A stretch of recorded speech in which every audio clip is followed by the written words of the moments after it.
Mr. George Thomas, Mrs. George Thomas, Mr. Sapnu, Joel, Mr. Hillebrand, members of the faculty, parents, students and guests. For the last several years, I have not been speaking at the Founders' Day, but Sapnu and Mr. George wanted me to speak, and said probably I need to talk about the last 20 years. So this is going to be really long. Okay? Normally my speeches are for a few minutes. I was just telling Sapnu it will take 45 minutes. It won't. Try and finish it earlier. But I thought it would be good because when you're looking back at 20 years, it might be good to look at what this journey was. And I thought I should name some people who helped us in the initial days and how this grew. I was actually introduced to Mr. George M. Thomas by a good chartered accountant friend, Roy Verghese, who's closely related to Mr. George. And the first project that I did with him was the TCS Executive Hostel.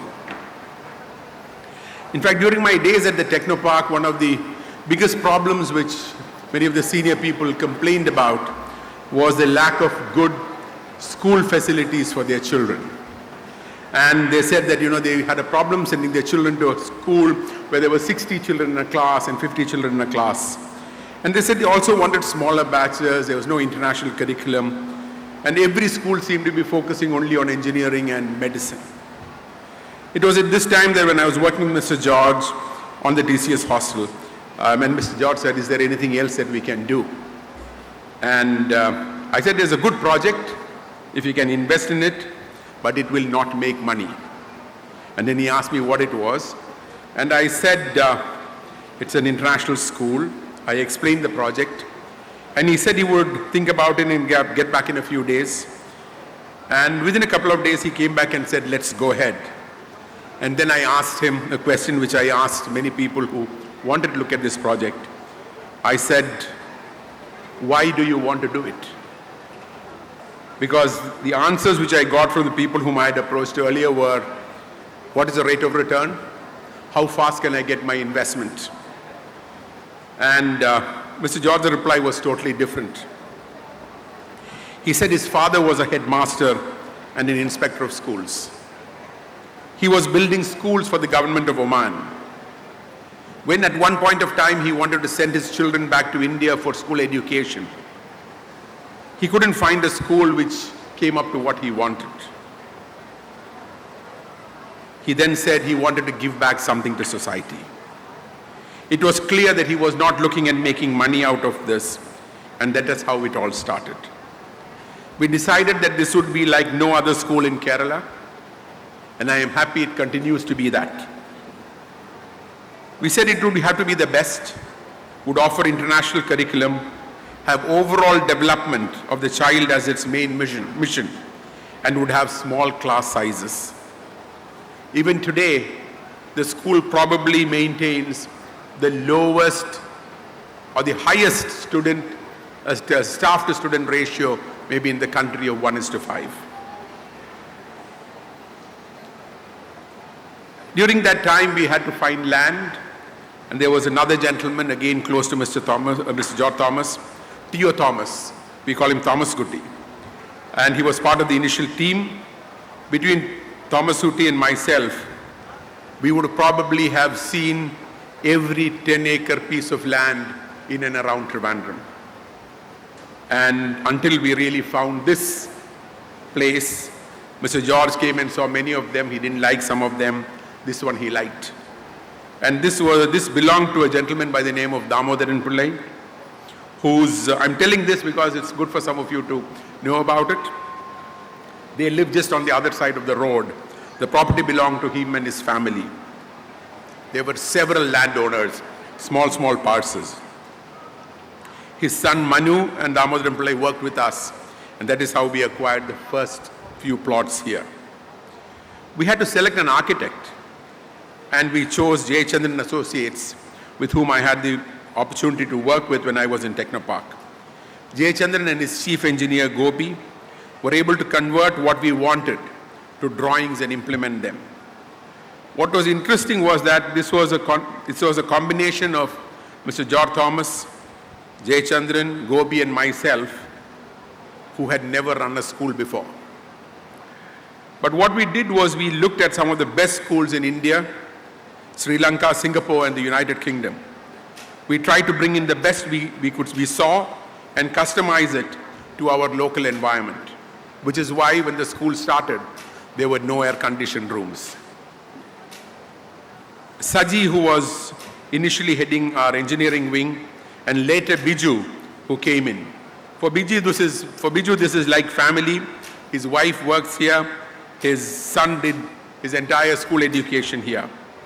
It was this team which really, him and the team which really made the school what it was. We actually had another gentleman called Johnson, who was a contractor, and he worked very closely with us providing labor.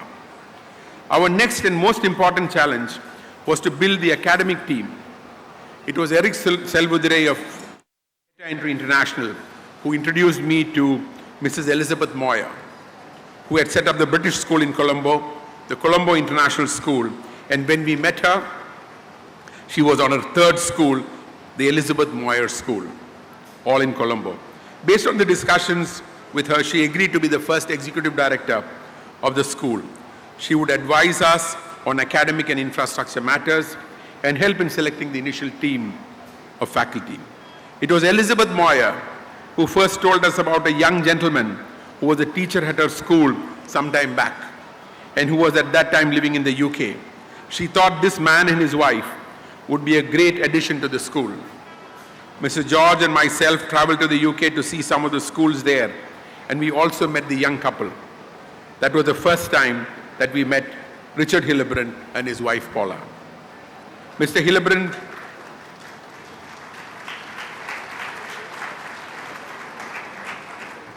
you now realize that this was one of the most important decisions that we took, and one that had the highest, the first time that you clapped with all that I said was when I mentioned Mr. Hillebrand's name.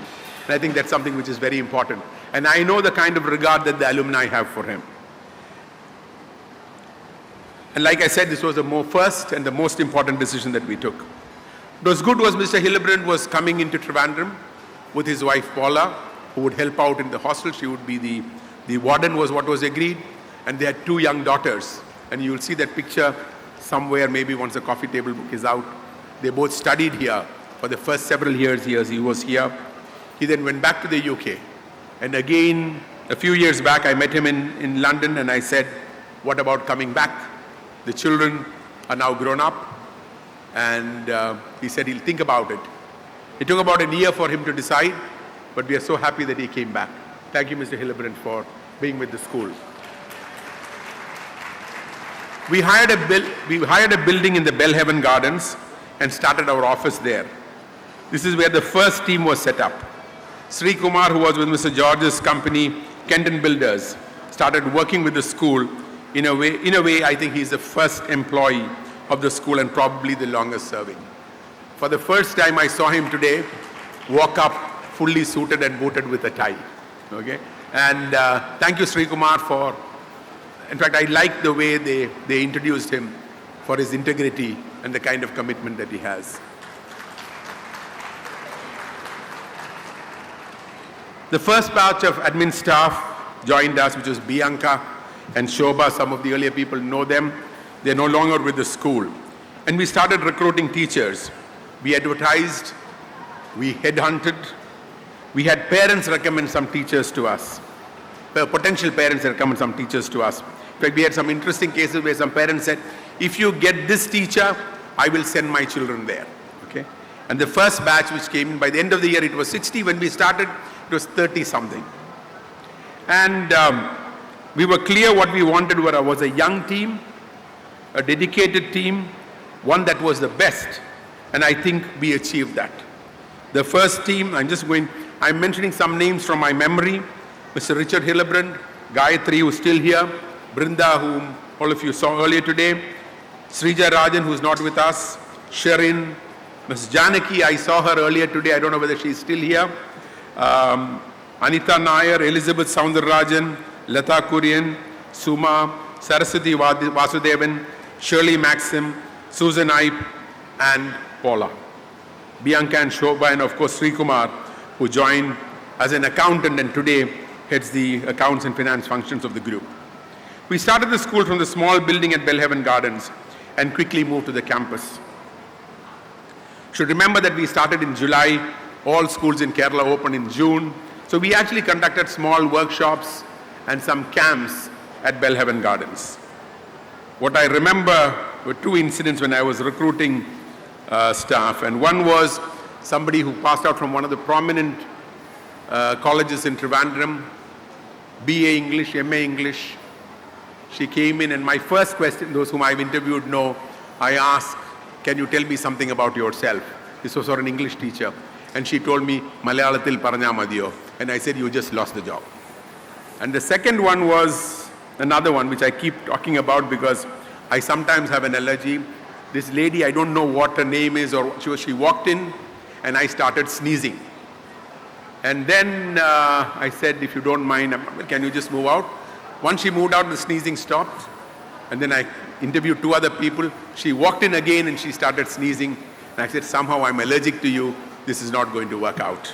So those are some of the interviews. A lot more stories on that, but maybe I'll write it someday if I'm writing something about it. So from Bellhaven Gardens, we moved to the campus. And I mentioned the names of the people who were there. And when we moved in, you saw some of those pictures. It was not complete.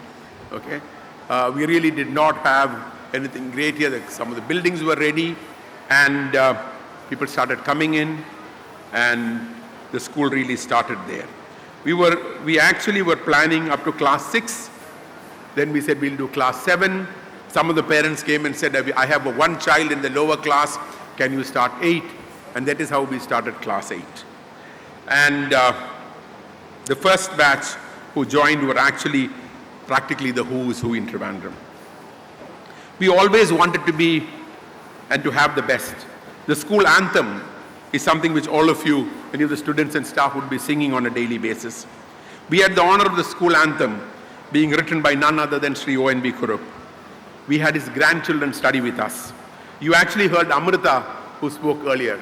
Amrita and her sister, both are alumni of the school. And he wrote both the English and the Malayalam ones. We know of him as an English poet, but when you hear the English one being sung, you really will realize that he was a poet, not a Malayalam poet. He was a universal poet. Over the last 10 years, Sapnu has been leading the school under Mr. George's oversight. Sapnu actually was involved with the school from the very beginning, as she would intern here during her holidays. I have seen her and Paula mopping the floor in the junior school. We said there are others to do it, but they saw something, they had to do it, and they just did it. But she's grown up from there, and years later, she's now executive director of the school here. Mr. George and myself desperately wanted her to come and take over, but we were not sure that she would. In fact, both of us would discuss and say, I don't think she's going to come back to Trivandrum. But she came back. Thank you, Sapnu, for coming and for leading the school. And it's actually her leadership which has taken the school to the next orbit. And I'm sure that the last decade is just the beginning. You're going to have a few more decades when you're going to see her take the school to much higher heights. And I'm sure that she can do that with the help of all of you who are here. I've talked about the period till then. The rest of it, all of you know. Thank you very much for giving me this opportunity to speak today. I just want to say that the school has been built on certain values. I know it is continuing. It's up to all of you, especially the teachers, to ensure that we continue with that in the years to come. And you've seen the alumni who are up here. The big difference between this school and other schools is that we have practically people in every field of life. And one of the things we used to tell, and I've had in the initial meetings with parents, they would say, would my son become a doctor? And I would say, I can't promise he'll become a doctor, or I can't promise your daughter will become a doctor, but I can tell you they will be a leader wherever they go. And that is what we see here today. So thank you very much, and happy birthday to all of you. And I wish Sapnu, Mr. George, many more years of leading this school to much greater heights. Thank you very much.